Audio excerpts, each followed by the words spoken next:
G'day and welcome to everyone. My name is Patrick. I'm one of the rural financial counsellors that operate in the area. I've got with me here as well one of my colleagues, Michael. Hopefully by the end of this you'll just know a bit more about the rural financial counselling service, what we do, some financial mistakes to avoid. It's actually been great following on from Steve in his presentation because he's gone a lot more in depth in terms of the sorts of issues and things that can be really useful in these tough economic times. A little bit about our service. So our service, as was mentioned in the intro, we've been around for 38 years. Michael's been around for 9 years. I've been 19 years in this gig. We come from the local area. We're funded through federal and state government grants. So the key things that I always say about our service, the three key things: one, we're a free service to be able to access. So we're funded by federal and state government grants and philanthropic organisations. Secondly, we're confidential, so we don't tell people whereabouts we've been. We don't talk to others and say we've been at this particular person's farm unless we've got permission to be able to do so. And thirdly, and what I find most importantly, we're independent. We're not aligned with a bank, we're not aligned with Centrelink, we're not aligned with rural finance or chemical companies or anybody like that. We work in with all sorts of different people, but we're not aligned with those sorts of people. There are rural financial counsellors that cover the entire Victoria. As a matter of fact, there's rural financial counsellors that cover the entire Australia. Our particular service, if you draw a line straight north from Melbourne to Echuca, our service does everything west. Our head office is based in Hamilton, but we've got offices scattered all around. We're based out of Horsham, Michael and I. There's offices in Ballarat, Swan Hill, Mildura, down at Colac and at Warrnambool as well. So, the first thing to be able to avoid financial mistakes. The first point is to turn on your headlights. It can be really dangerous driving in the dark without headlights, even more so when you're driving at speed. You've got no idea what's coming ahead of you, and you don't know if there's going to be a bend in the road, you don't know if you veered off the road or if something unexpected comes in. And similarly, if you're trying to steer a business without having an appreciation of your cash flow situation, it can be just as challenging. A cash flow budget can help you navigate the uncertain path ahead. It shines that financial light forward so you can see what's approaching to try to help you avoid some of those potholes. And also it can give you some trigger points as to what you should be doing in particular situations. There's a lot of planning that actually goes into developing a humble cash flow budget. When do you intend to shear? Are you going to keep that particular mob of ewes? Do you hang on to those wethers? Can we afford to feed out for the next 3 months? A lot of this planning is going to be vital to help you with your business. So sitting down and doing the time to be able to develop the cash flow budget is really important. Some people will suggest that a cash flow budget's useless because it's very unpredictable. I can acknowledge, yes, from an income point of view, there is a lot of unpredictability in terms of variation of prices and how much rain you're going to get, etc. However, budgeting is not designed to be a perfect science. It's more of an art form. What it's designed to do is cast your mind forward so that you can hopefully predict what may happen. Many of your expenses are actually going to be known. You're going to be able to work out what your high jump bar is. You know what your lease expenses are going to be, you know what rates are going to be, insurance, and a whole host of your other costs so that you can get an appreciation of what's going to be happening. I had a client once who used to make their financial decisions just based on looking at their bank balance. They looked at their bank balance and thought, well, we've got 20 grand, we can afford to buy that bit of machinery. That same client, 3 months later, was scrounging around and trying to work out what options that he's got when his feed bill came in and his fertiliser bills come in. By doing cash flow budgets, it tries to help level out those short-term cash flow emergencies, and it can give you some advance notice of what you're walking into. So one way to avoid mistakes financially is to be aware of whereabouts you actually are and to use and develop a cash flow budget. Who is on your team? So no one can operate a successful business in life without a good team around them. Financial mistakes are made when you try to do everything yourself. So there's many other people that you can enlist to be on your team. There are who can help guide and advise you. There are bankers, accountants, lawyers, stock agents, agronomists, farm business advisors. There's your local rural financial counsellors that can help. There's real estate agents, insurance brokers, grain buyers, mechanics, your employees, and other business partners that you've got. So there are many different roles and skills that need to be covered when you're running a farm business. And financial mistakes can be made when you try to attempt to do everything yourself and don't check in with your team and get that guidance and advice. There's also other players that is important in your team as well. These are people such as your local GP, the local footy or the hockey coach, the local parkrun community, the local church pastor or leaders.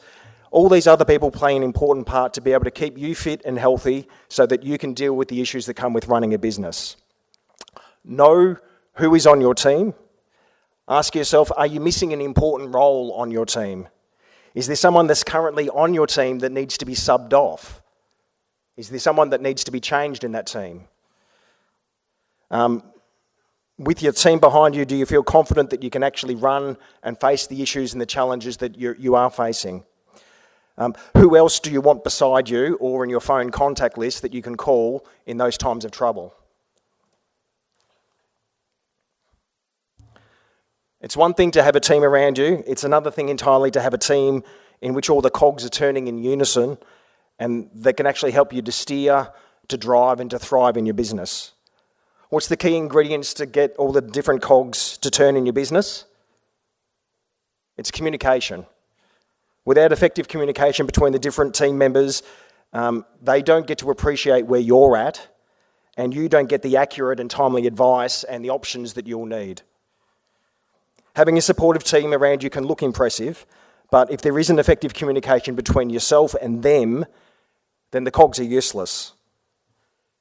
If we look at this picture, it looks impressive, and there are many cogs there of different shapes and different sizes.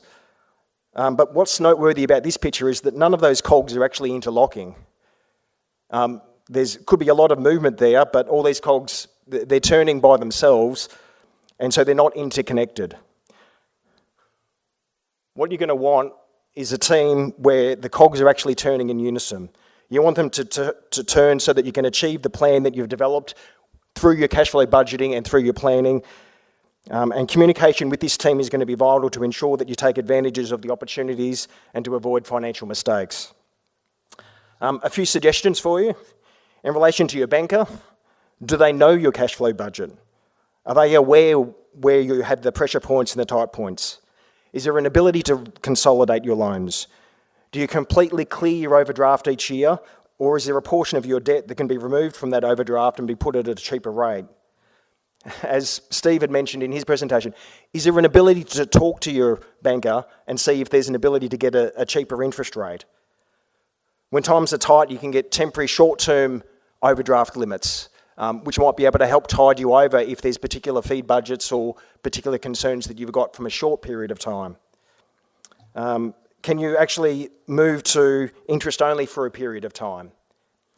If you're looking at selling land to be able to raise some money to generate funds, have you actually told that to the bank? Because sometimes that can actually be a catalyst to be able to free up some capital. Banks can actually give you some additional funds to improve fencing or do other improvements on that land if they know it's going to be sold 3, 6, 12 months down the track. Some banks will even lend further to be able to give you working capital to help you through that period if they know that there's going to be an injection of cash. In relation to your accountant, they're part of your team. Do they have all the BASs and the tax returns up to date? There can be penalties involved if they're not. If you trade through a company, are you aware that if you've actually got overdue BASs, then there's an ability for the ATO to go after yourself personally as company directors if your BASs aren't lodged on time? Are you planning to sell or trade in a major asset?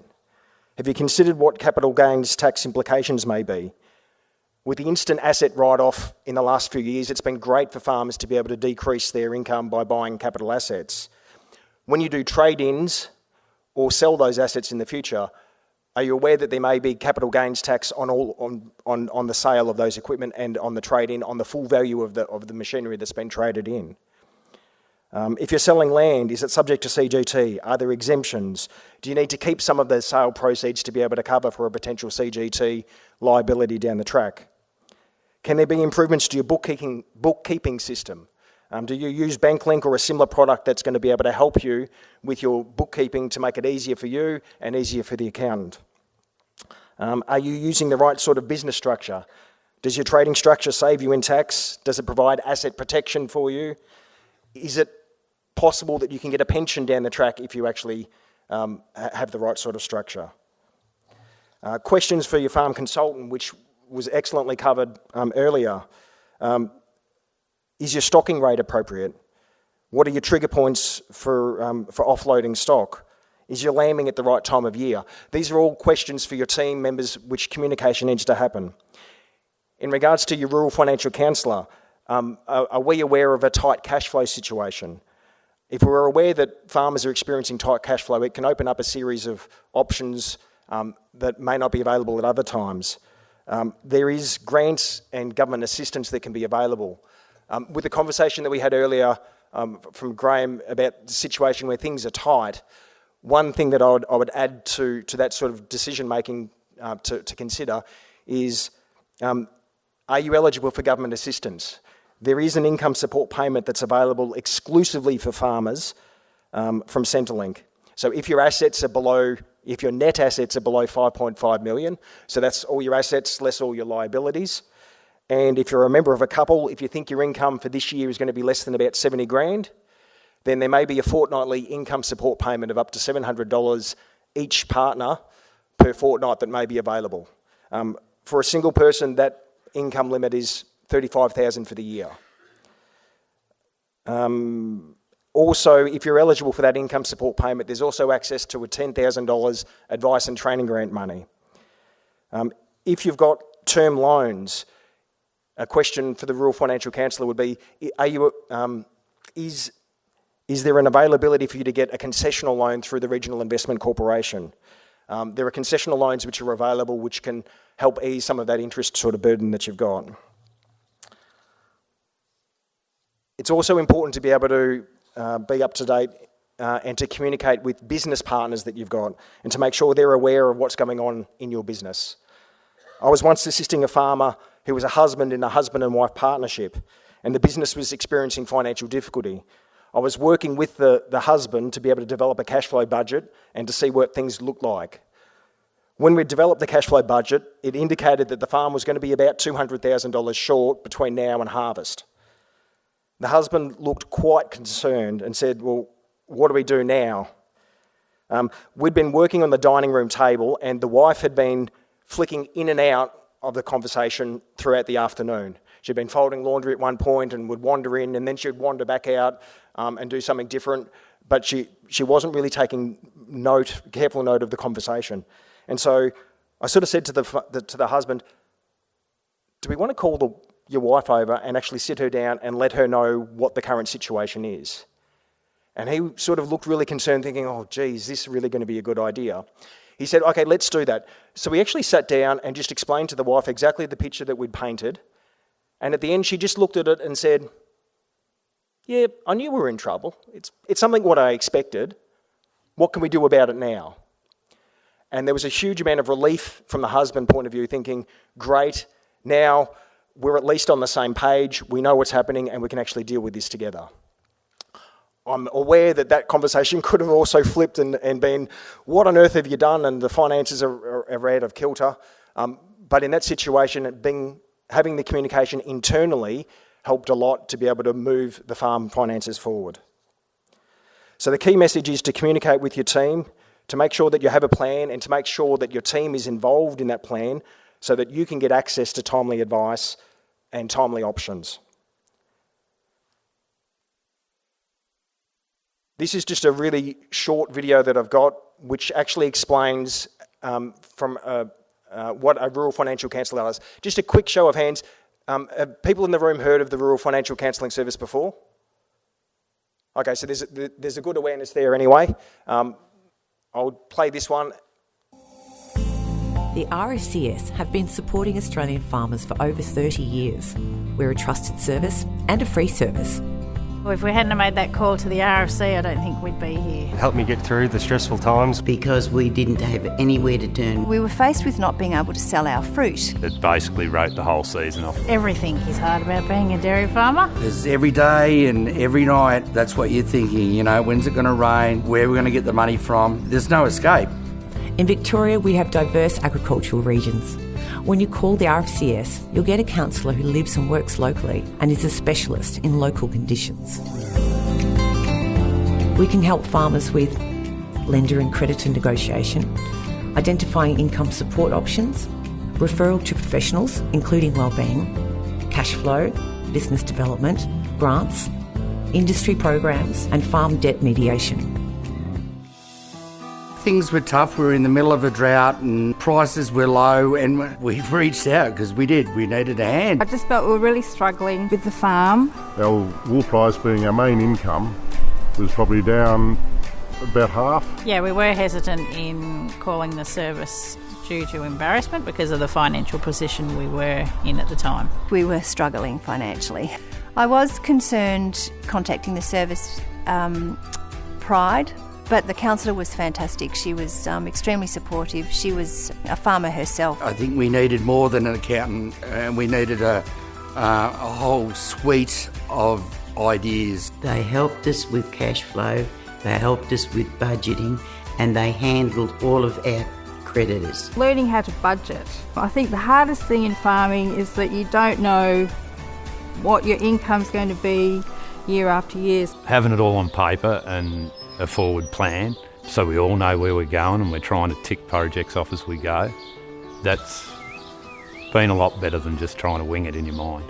The greatest advantage with them was they would come out to the farm, you could sit around the kitchen table, have a cup of tea, relax and discuss your problems.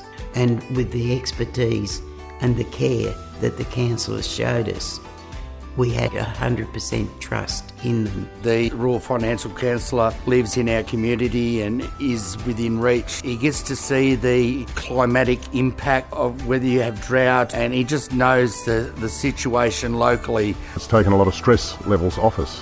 It's been awesome, really has. It's really helped us put perspective on our business. I've become more confident over the years thanks to a Rural Financial Counsellor. They're helping me achieve my goals every year.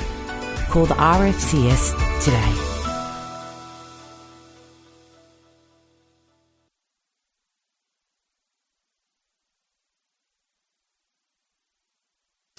So that sort of summarises a big part of what we do. A key part of what we do is help people with cash flow management and to understand and appreciate whereabouts they're at financially. Other things there as listed. Also a question that we don't necessarily just deal with the short term, the here and now, how to put food on the table and pay the bills, but also the medium and the longer term, how are you going to put food on the table and pay the bills in 5 years' time and in 20 years' time? So it looks at some of that succession issues.